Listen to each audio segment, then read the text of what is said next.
Alors, les mots formés à partir du grec et du latin.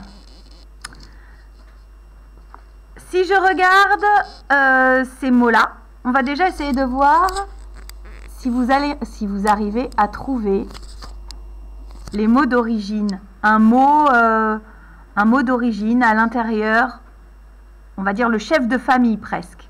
Alors, est-ce que quelqu'un a une idée pour parlementaire? Attendez, hop. Je pose bien la caméra.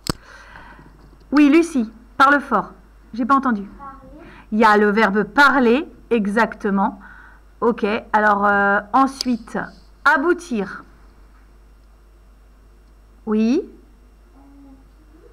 Oui, mais le mot qu'on va trouver, un mot racine. Ah non, encore plus racine que ça. Quelqu'un a une idée? Oui. Un bout.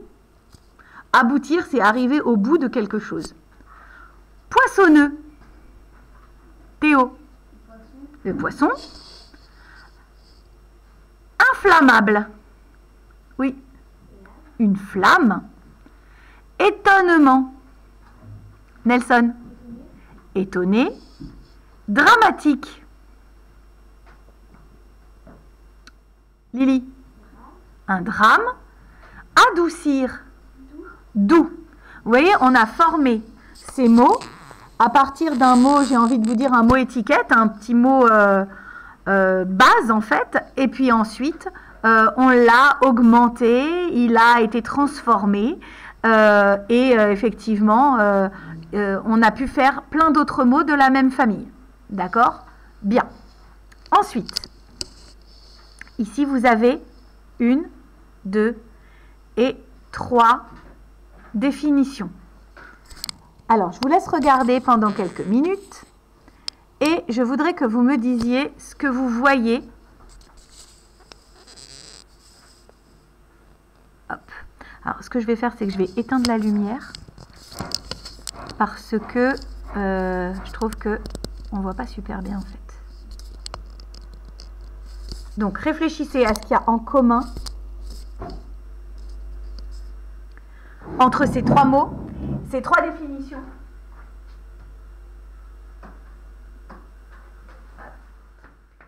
Les 3 mots et les 3 définitions, il y a des points communs et des différences, bien sûr.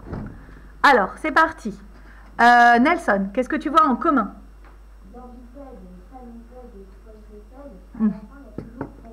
D'accord. Maintenant, on va regarder dans la définition. D'accord? Et on va essayer de trouver à quoi pourrait correspondre cette fameuse syllabe pède. D'accord? Alors, qui veut lire la définition qui correspond à bipède? Oui. Non, j'ai demandé à Emma. Qui a 2 pieds ou 2 pattes. D'accord? Alors là, on nous donne quoi comme exemple? Par exemple, comme une bipède. Oui, mais c'est qui? C'est quoi comme espèce? Un être humain. On est bipède, hein? Voilà. Bon. Ensuite, qui veut lire la définition de palmipède? Kélia, tu parles fort.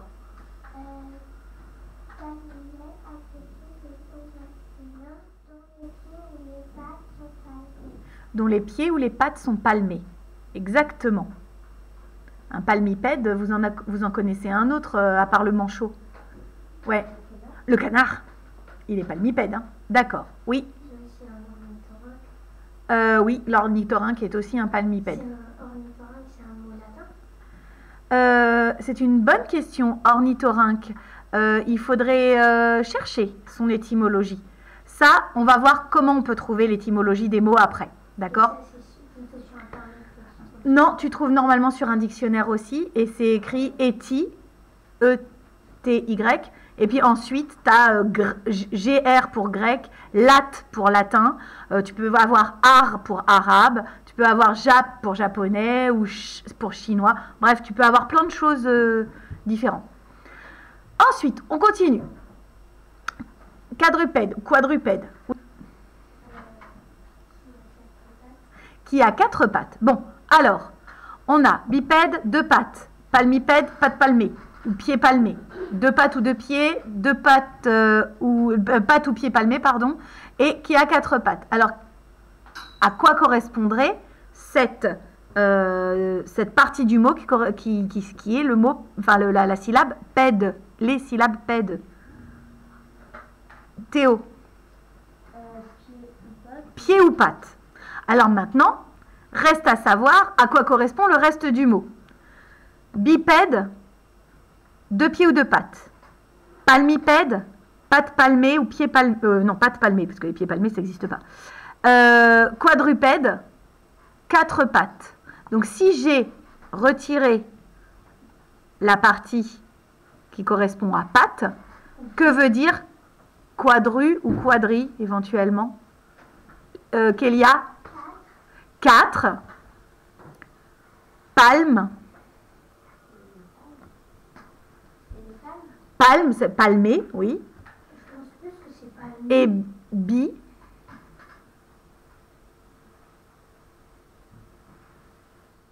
Bah, oui. Bah, bi. Oui. Bah oui, 2. Exactement. Là, ici, vous avez donc 3 mots qui sont formés, on va dire, de 2 racines différentes. Une commune, c'est-à-dire pède, et ensuite une racine bi qui veut dire 2. Rappelez-vous, bicyclette, qui a 2 roues. Palmipède, avec le mot palme, donc qui veut dire qu'il y a quelque chose qui est palmé. Et quadri, quadrilatère. Exactement, qui a 4 quelque chose. Donc là, on se retrouve avec 2 racines qui ne veulent pas dire la même chose, mais quand on les a mises ensemble, on obtient un nouveau mot. D'accord? Alors, ensuite, venez par ici les petits enfants. Alors, nous, on n'a pas fait la page 114, mais on a déjà ailleurs rencontré la famille des sauriens. Alors moi, je vais aller page 114 et je vais vous montrer ce que c'est qu'un saurien.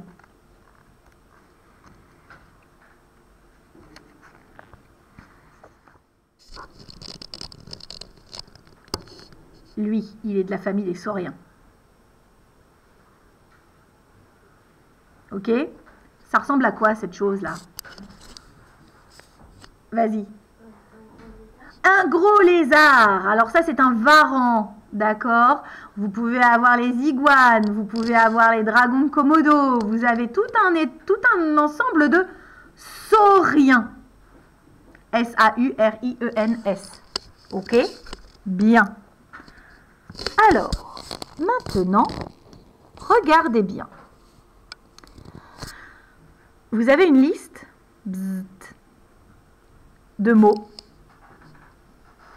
D'accord?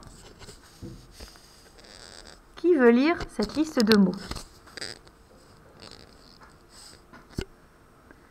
C'est parti. Nelson, on y va.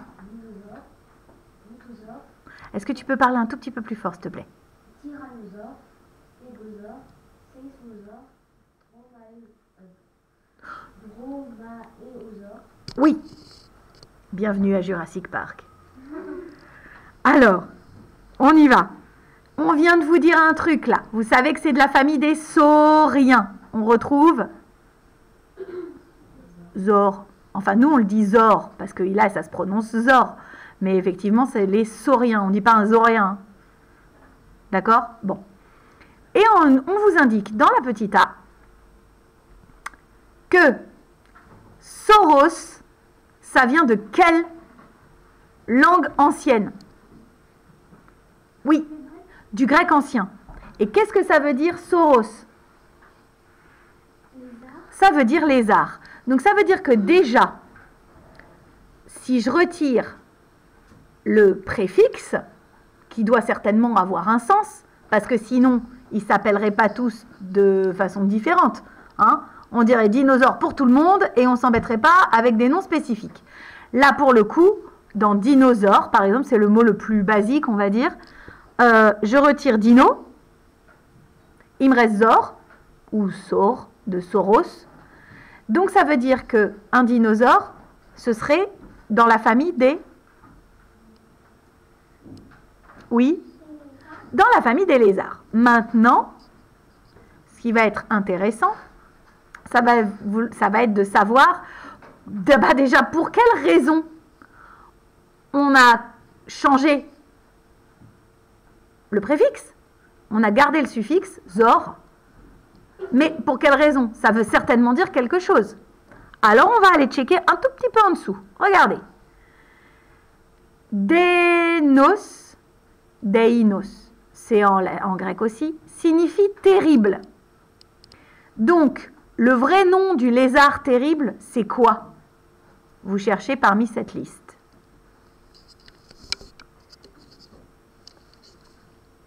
On y va. Kélia. Dinosaure. Et effectivement, dinosaure. Donc, zor, ça vient de Soros. Dino, ça vient de Deinos. Dinosaure, lézard, terrible. Donc, derrière ce mot-là, qui pour vous représente certainement le diplodocus, voilà, les choses, les images mentales que vous vous en êtes faites du dinosaure, en fait, derrière ce mot, on va dire, les chercheurs, c'est le premier gars qui a trouvé des os, le premier paléontologue qui a trouvé les os du premier dino, bah, il a appelé ça dinosaure et il a dit, ah bah oui, je garde Zor parce que ça ressemble à un lézard et Deinos parce qu'il a l'air terrible, c'est super grand. Vous imaginez l'étonnement du premier paléontologue qui a découvert les premiers os, quoi. En fait, c'est un homme. Ensuite, on continue. On a bronté, ça veut dire tonnerre.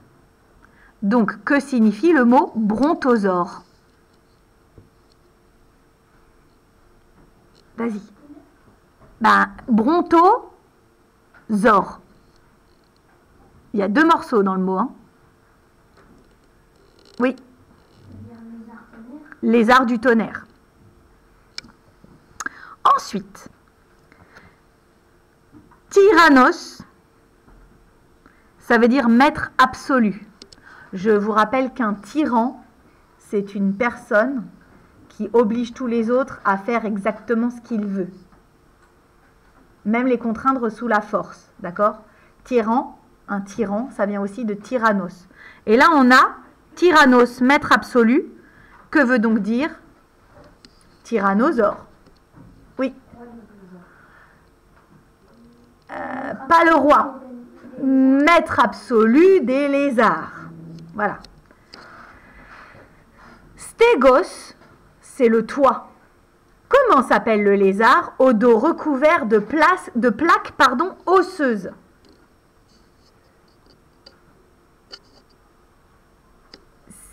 Il faut le chercher là-haut. Hein. Stégosaure. Stégos, stégosaure. Le lézard recouvert de plaques osseuses. Maintenant, on va rechercher ici. Là, vous répondez tout seul. Séismos, c'est la secousse, le tremblement. Comment est-ce qu'on appelle un tremblement de terre aussi? Oui? Un séisme. Bah maintenant, vous saurez que le mot séisme, il vient directement du grec ancien. Seismos. Et seismos, donc secousse, tremblement. Quel est le lézard dont le nom signifie celui qui fait trembler le sol? Vas-y. Séismosaure, exactement. Alors on continue. Oups. Le dromaéosaure, c'est le lézard qui court. Dromos, c'est courir. Cherche d'autres mots où tu retrouves le mot grec dromos. En tout cas, on en connaît un.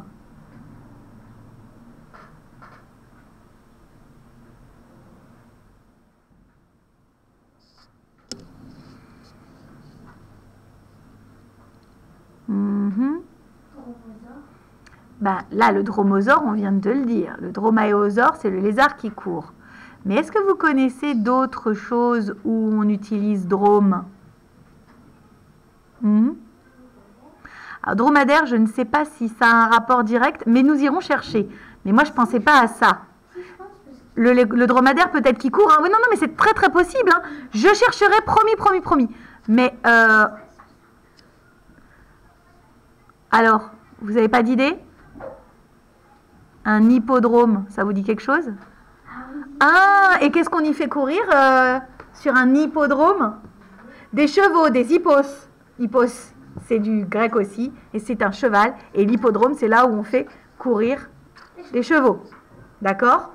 Bien. Bon, entre autres. Alors, dromadaire, je chercherai et je vous donnerai la réponse. Voilà pour le début de leçon sur l'étymologie des mots, c'est-à-dire les mots formés à partir du grec et du latin. Je trouve que c'est quand même assez intéressant tout ça et ça a le mérite d'ouvrir à la culture. C'est pas pour vous obliger à faire du grec et du latin plus tard, mais sachez que ça aide quand même pas mal. Voilà, à plus tard.